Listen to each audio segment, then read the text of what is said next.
Hi everyone, welcome back to my channel. Kim Chiu at Paolo Avellino sinabihang walang utang na loob sa Star Cinema at ABS-CBN.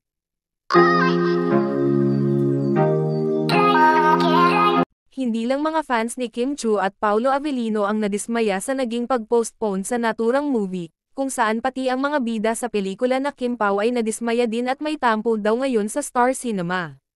Base sa nakalap na impormasyon, na nag-unfollow daw itong si Paolo Avellino at Kim Chiu sa Star Cinema, sa araw din na nalaman ni Kim at Paolo na may changes pala sa kanilang playdate na pelikula na My Love Will Make You Disappear.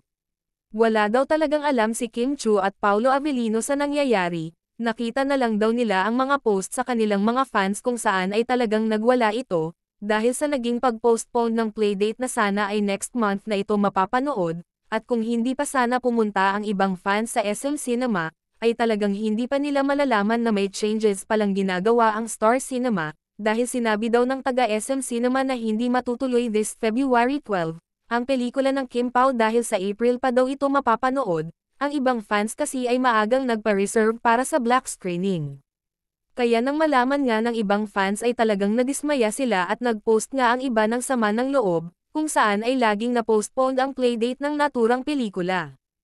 At dahil nga nag-trending ang naturang mga post ng Kim Pao fans, ay nagpalabas na din ng naturang statement ang Star Cinema, pero late na ito nakapagbigay ng statement, kahit nga naman kasi ang Kim Pao ay hindi pala talaga alam na may postpone na nangyayari, ito nga ang naging dahilan kaya nag-unfollow daw itong si Kim Chiu at Paolo sa Star Cinema, dahil nagtampo daw ang dalawa, kung bakit hindi sila sinabihan kaagad, naging sunod-sunod na kasi ang kanilang pag-promote sa naturang petsa ng showing ng kanilang movie.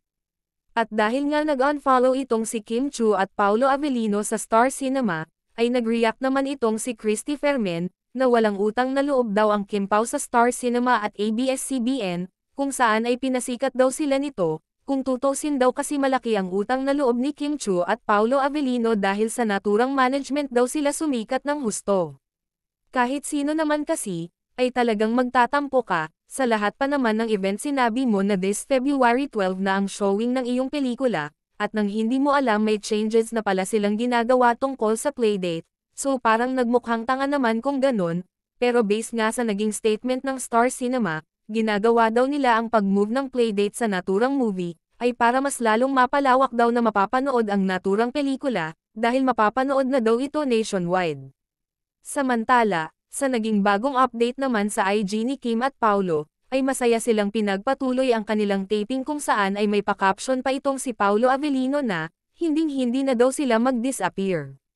At hindi lang yan, dahil binisita pala sila sa taping ng mga taga Star Cinema kung saan ay naging caption ito sa naging post ni Kim Chiu kasama ang isang larawan.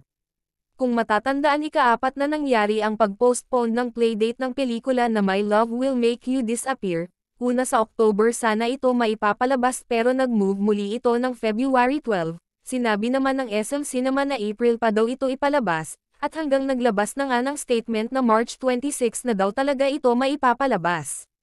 At dahil nga sa pagbisita ng Star Cinema, ay mukhang naging maayos na ang pag-uusap nito at humingi daw ng pasensya ang Star Cinema kay Kim Chiu at Paolo Avellino at sa buong staff nito.